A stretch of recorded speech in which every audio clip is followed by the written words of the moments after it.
For our daily devotion, guys, it's Feb 28, 2026.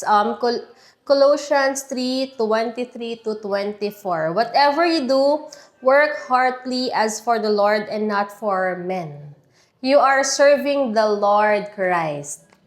Every task becomes sacred when done for the Lord. Whether big or small, give your best because you're the true audience in Christ and your reward is in Him. Alam niyo guys, ito yung sinasabi ko lagi sa live selling ko na yung integrity ko, hindi ko siya sasayangin or babaliwalain dahil lang sa pera. Yes, marami akong bills to pay and all, pero yung mga nagre-request dyan ng mga lock-in, or yung mga parang bidding ng mga damit, yes, easy money siya, pero hindi ko siya kaya. Walang masama doon guys, pero sa akin lang ha, na hindi naman kasi ako naghahanga din ng sobra-sobra kahit ang dami ko pa talagang bayarin guys. Sobrang dami pa talaga, pero ayoko siyang samantalahin yung mga minors ko kasi sabi ko, kasi pang mga nagko-question sa akin ng mga minors, like, nauna ako ganito, ganyan, feeling nila inuuna ko lagi yung mga suki ko or kung sino man. Sabi ko, no. Kasi di bali na mag-relive ako kasi integrity ko. Hindi talaga.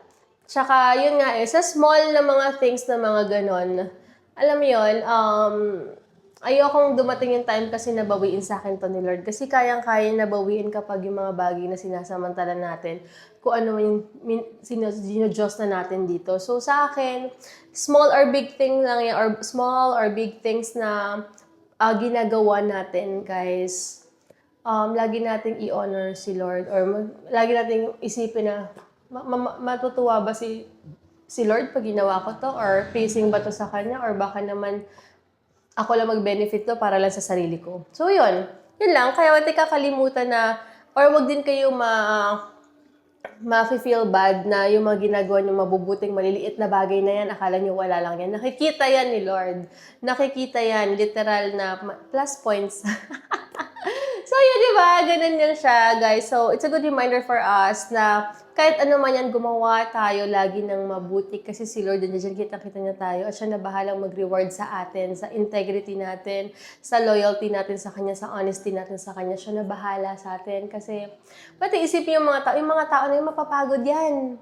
Hindi lang nila magustuhan yung gagawin mo or ginagawa mo, i-hate ka niyan, iiwan ka yan, guys, kahit gano'n ka sabihin nilang mahal ka nila, hindi.